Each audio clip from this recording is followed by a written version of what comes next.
Bonjour et bienvenue dans l'émission de voyance. Christophe, votre voyant, répond à toutes vos questions. Il s'appuie pour cela sur les tarots et sur son étonnante faculté d'intuition. Bonjour à tous et bienvenue sur le plateau de l'émission de voyance.com. Eh bien écoutez, je suis ravi de vous accueillir pour cette nouvelle émission de voyance en direct. J'espère que vous avez passé tous un agréable week-end. Et oui Michel, vous avez raison. Et j'espère qu'on va faire une belle émission. Alors nous terminerons un peu plus tôt que l'horaire habituel, je vous le dis. Et donc, je n'ai pas d'informations particulières et je vais tout de suite commencer par répondre à vos questions. Ne pas perdre de temps. Et la première question m'est posée par Marie-Claude. Marie-Claude, bonjour. Vous avez eu une déchirure de la rétine, vous avez subi 2 fois des interventions au laser, très douloureux. Vous y retournez lundi prochain pour vérifier. Est-ce que cela va s'arranger? Vous avez des maux de tête et des points noirs qui vous gênent la vue. Allez.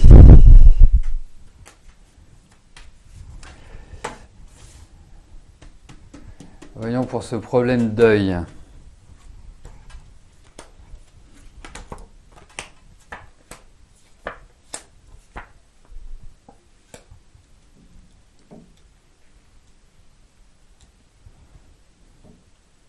Bon, alors moi je vous dirais que ça finira par se régler.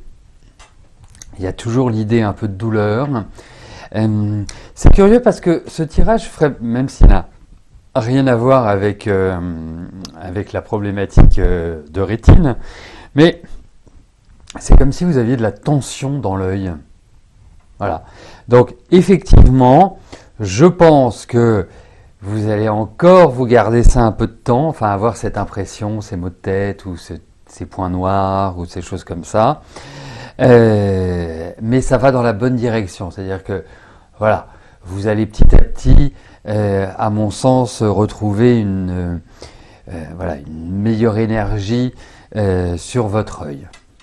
Alors, soyez un peu patiente. Alors, toujours facile de dire d'être patient quand on souffre, mais je pense que ça va dans la bonne direction. Alors il y a peut-être encore des petites choses à faire, mais ça va dans la bonne direction.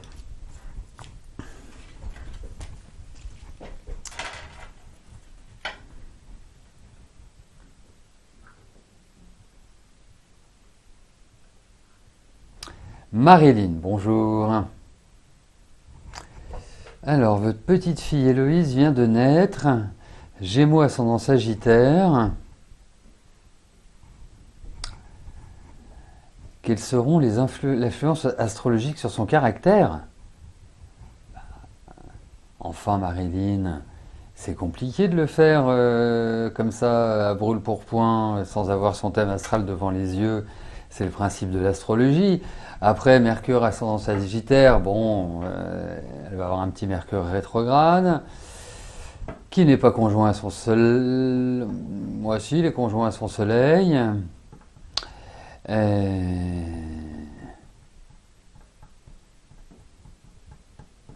Non, mais ça va donner une petite fille très indépendante, très libre, qui aura du caractère, qui va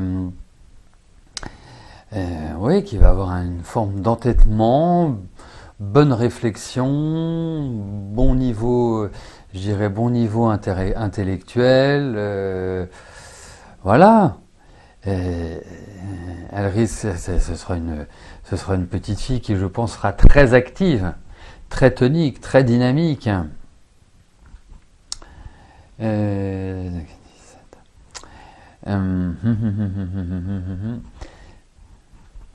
Alors, c'est marrant parce qu'il y aura des côtés assez posés et en même temps, puisque nous sommes sous une présidence en même temps, c'est normal que je l'utilise, en même temps, moi je pense qu'il faudra lui faire du sport, parce que je pense qu'elle sera très largement fournie en énergie. Si vous voulez, enfin, si vous ne voulez pas avoir une pile électrique à la maison, enfin, je parle plus pour les parents, je pense que ce sera mieux de lui faire du sport. Voilà. Après,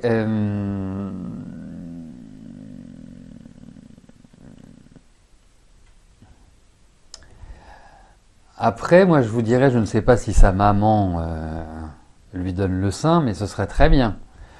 Parce que je suis pas sûr qu'elle fasse avec du lait de vache enfin, cette espèce de machin qu'on donne aux enfants en poudre. Je pense pas qu'elle soit hyper réceptive à ce type de nourriture. Mais bon, vous verrez, ouais, ça promet. Je pense que vous allez bien vous amuser. Voilà, mais 23 mai, c'est plutôt une jolie date de naissance. Bon, ça peut être un peu nerveux, mais c'est une jolie date de naissance. Voilà Marilyn. Allez, Lune en Verseau, bah, c'est parfait. Lune en Verseau, Soleil en Gémeaux, c'est en Trigone. Déjà, l'anima et l'animus ne posent pas de problème. Donc, elle sera plutôt, je dirais, exempte d'hésitation concernant ses orientations amoureuses par la suite, quelles que soient ses orientations amoureuses, bien évidemment. Mais il n'y aura pas de souci de ce côté-là. Bon, je sais, c'est un peu tôt pour en parler, mais ça vient tellement vite que voilà. Mais c'est bien, Lune en Verseau.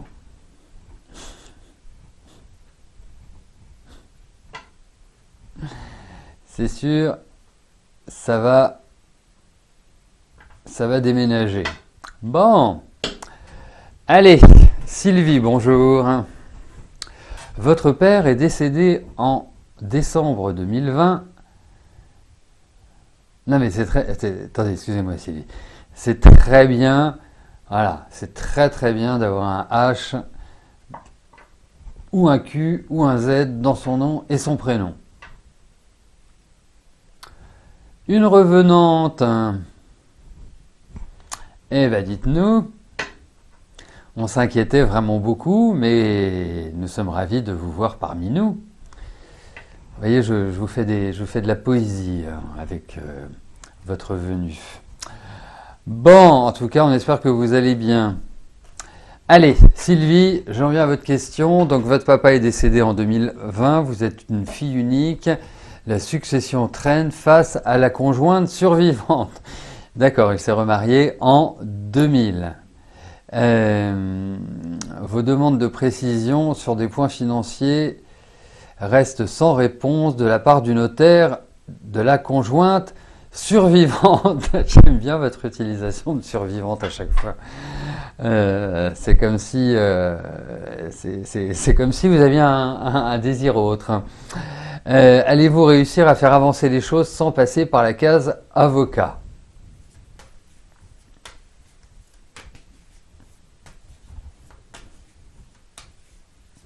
Allez.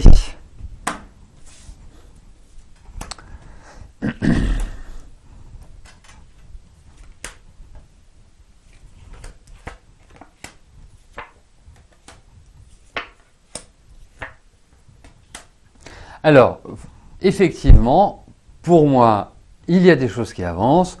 Pour moi, il y a des nouvelles qui vont arriver assez rapidement, mais ça ne veut pas dire que ça se règle. Vous voyez? Ça veut simplement dire parce que les freins sont bien là. Donc dites-vous jusqu'à la rentrée septembre-octobre, enfin à part, allez, on va dire août-octobre, ne comptez pas avant la possibilité de formaliser cette succession. 17 mois, effectivement, c'est quand même long. Mais je pense que vous tenez le bon bout. Je pense que effectivement, il y a encore des questions qui vont rester en suspens. Il y a encore beaucoup de communication. Il y a encore beaucoup d'espèces de stress ou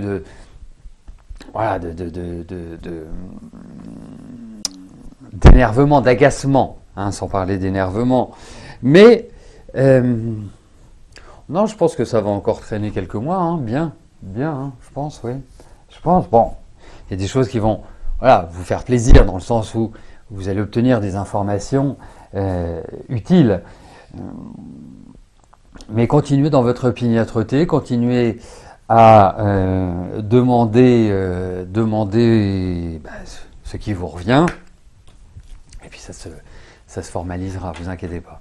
Mais effectivement, 17 mois, c'est long, et je pense qu'il va falloir encore quelques mois avant que ce soit, quelques gros mois avant que ce soit complètement derrière la tête. Hélène, bonjour. Vous êtes fonctionnaire dans une mairie suite à la réorganisation de votre direction, la DRH. Et vous loupe là. Est-ce que vous allez avoir l'opportunité de continuer à travailler avec votre responsable?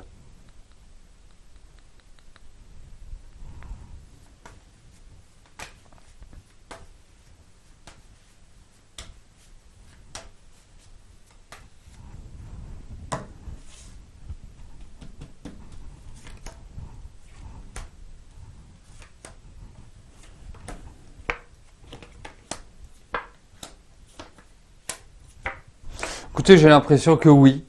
Mais j'ai l'impression, alors je ne sais pas si votre responsable bouge, mais elle risque d'avoir, j'ai l'impression, d'autres prérogatives. C'est-à-dire, dans sa besace, peut-être d'autres missions à accomplir.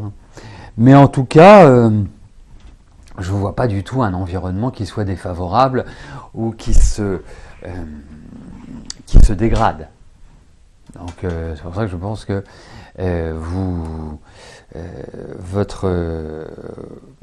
vous n'allez pas quitter votre environnement et passer avec quelqu'un qui sera l'inverse de votre responsable, de votre boss actuel. 1837, 1837. Non, enfin, je n'ai pas cette impression-là. En tout cas, pas tout de suite. Ah oui, d'accord. Ok.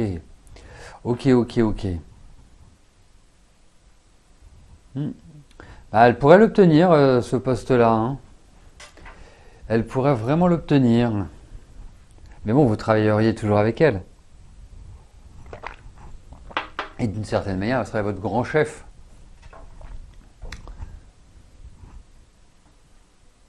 Voilà, donc il y a cette idée, voilà, de... Vol au vent, bonjour. Vous êtes en reconversion, vous allez vous orienter à trouver un travail avec la nature. Avez-vous raison de le faire? Allez. Voyons si un travail en correspondance avec la nature vous conviendrait.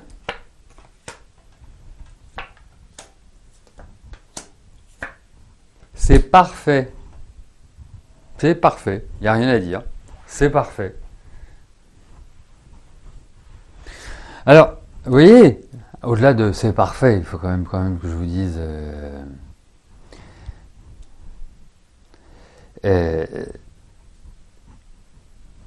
c'est qu'en fait, vous avez un intérêt pour les humains, mais là, c'est comme si vous aviez une espèce de lassitude et que vous vous disiez, effectivement, travailler avec la nature ou en correspondance avec la nature, d'une certaine manière, m'extrairait, je dirais, d'une forme de population. Mais oui, ça vous va très bien. Ça vous va très bien. Je trouve ça très bien. Donc, comme je suis passé directement à vol au vent sans passer par la case de Corinne, eh bien, j'y reviens. Corinne, bonjour. Votre demi-sœur Anne est encore assignée au tribunal par sa mère.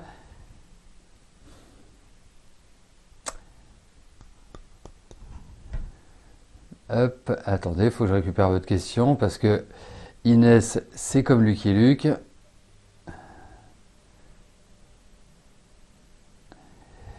Donc, votre demi-sœur Anne est encore assignée au tribunal par sa mère. Quel résultat voyez, je vois pour elle?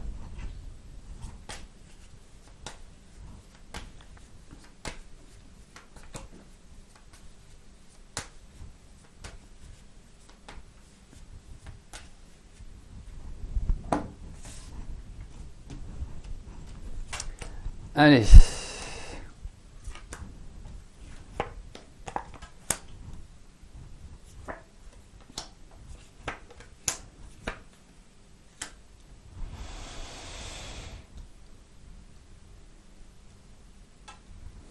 C'est curieux parce qu'on a l'impression que, enfin, dans ces cartes, c'est comme si elles se côtoyaient pas.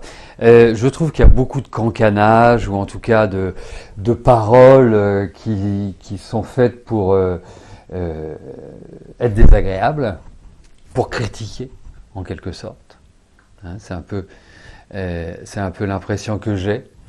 Donc, c'est sûr que il y a peu de chances qu'elles partent en vacances ensemble. Mais après, je pense que cette convocation, que cette instance ne permettra pas de régler tous les éventuels problèmes, mais je n'ai pas l'impression que ce soit défavorable. Voilà. Je n'ai pas cette impression-là. Mais il y a vraiment une idée de lenteur. Je pense qu'on n'est pas non plus encore au bout de l'histoire. Hein, voyez, même s'il y a une procédure, j'ai pas cette impression que voilà, ce soit quelque chose qui soit lourd pour elle. Sylvie, bonjour. Est-ce que je peux vous dire si votre fils Gaël est heureux dans son couple?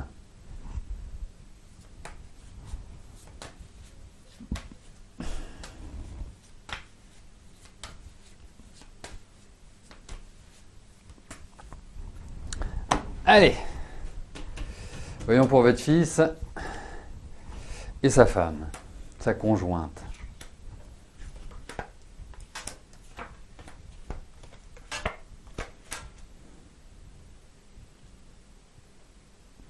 Alors, je vous dirais que pour ma part, ça dépend ce qu'on appelle être heureux.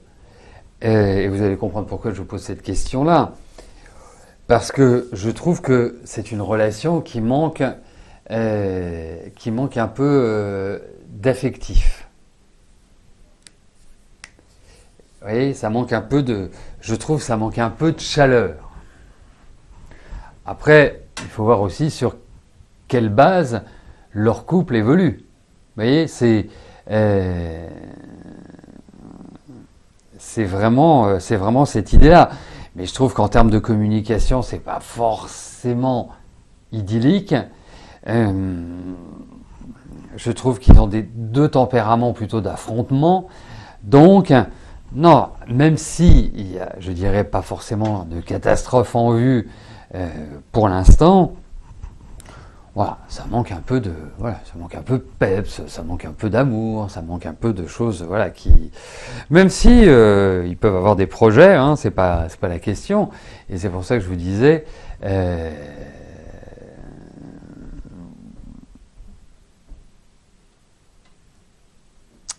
si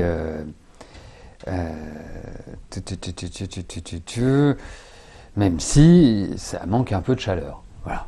Donc c'est pas, je dirais, catastrophique, mais c'est pas non plus le couple d'exception, si vous voulez. Alors, je n'ai pas répondu à votre question si avocat ou pas. Bah, je sais pas, vous me dites, enfin, tel qu'elle avait écrit de votre question, c'est pas du tout ça qui me paraît compréhensible. Vous me dites, enfin, dans votre question, voilà.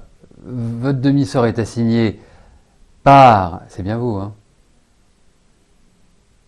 Ah ben non, c'est pas vous. Je sais pas. Là, je sais plus. Bon. On va continuer, hein. Jacques, bonjour. Vous allez, Marlène et vous, faire 2 formations avec Cantal. Dans le Cantal, sûrement. Non, avec Cantal L, en août, avec Sébastien S, ces formations vont-elles vous apporter quelque chose? Allez, voyons au niveau de ces deux formations.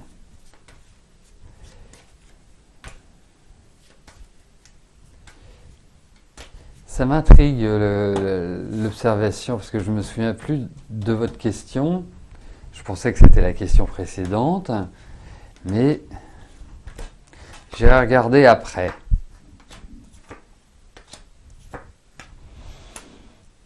Oui, ça peut vous apporter quelque chose, mais peut-être pas non plus... Ah, pour la succession, d'accord. Ce n'est peut-être pas non plus la chose qui va révolutionner l'aspect professionnel.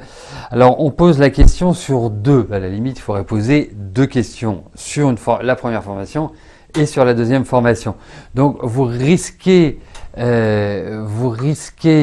d'avoir une formation qui ne va pas forcément correspondre à vos attentes, mais globalement, vous en tirerez quand même de bonnes informations et voilà, il y a un apport, mais c'est pas forcément sur ces deux formations que l'apport sera majeur. Alors, par rapport à la question de succession, ben non, enfin, il n'y a pas de...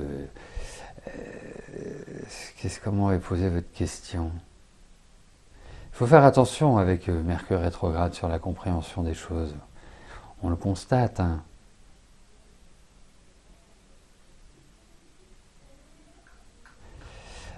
Ah bah c'était parfaitement clair, hein, votre question. J'ai rien à dire là-dessus. Votre notaire doit... Enfin, à la limite, vous n'avez pas besoin de prendre un avocat. C'est votre notaire. C'est votre notaire qui doit intervenir. C'est lui qui doit faire les choses. Et si vous n'avez pas de notaire, vous prenez un notaire. Il va être ravi, l'autre notaire. Parce qu'il est obligé de partager les honoraires. Mais prenez un notaire. Vous n'avez pas besoin de prendre, pour l'instant, un avocat. Il n'y a rien qui est exprimé en ce sens. Voilà.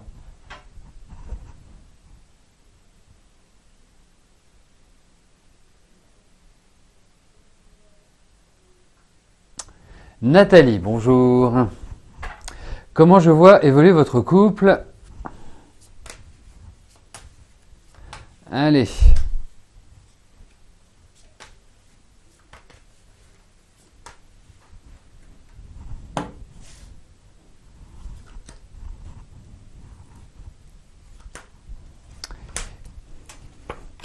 Eh bien, vous saisissez la chambre des notaires. C'est ce qu'il devrait faire. Si le notaire ne répond pas, c'est ce qu'il faut faire. Ça, en général, c'est très parlant. Alors, oui, effectivement, c'est pas la joie. C'est pas vraiment la joie.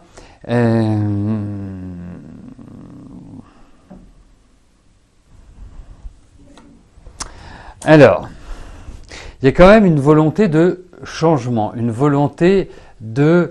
et il faut, parce que là, vous êtes sur une zone qui n'est pas forcément terrible. Hein. Il faut quand même le dire. Il y a un besoin de renouveau, il faut se renouveler. Après, ça dépend de ce que vous voulez.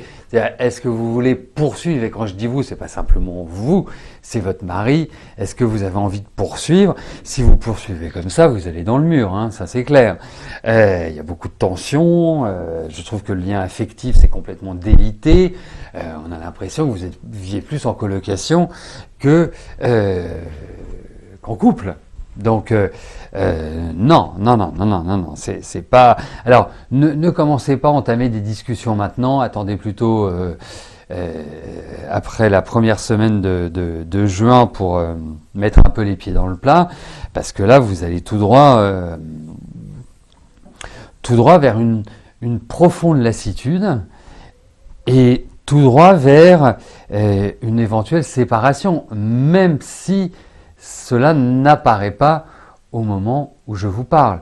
Mais vous n'êtes pas plus du tout, en tout cas, sur la même longueur d'onde. Donc là, il faut réactiver, il faut retrouver une énergie de couple. Autrement, effectivement, vous risquez d'avoir envie de tourner une page, de passer à autre chose. Voilà, bah écoutez, nous arrivons au terme de notre émission. Hein. Ceux qui n'étaient pas là au début, j'avais annoncé que je finirais chouïa plus tôt aujourd'hui. On se retrouve dès demain 13h30 pour notre prochaine émission de voyance en direct. D'ici là, bah, portez-vous bien et je vous dis à plus tard. Merci, bye bye.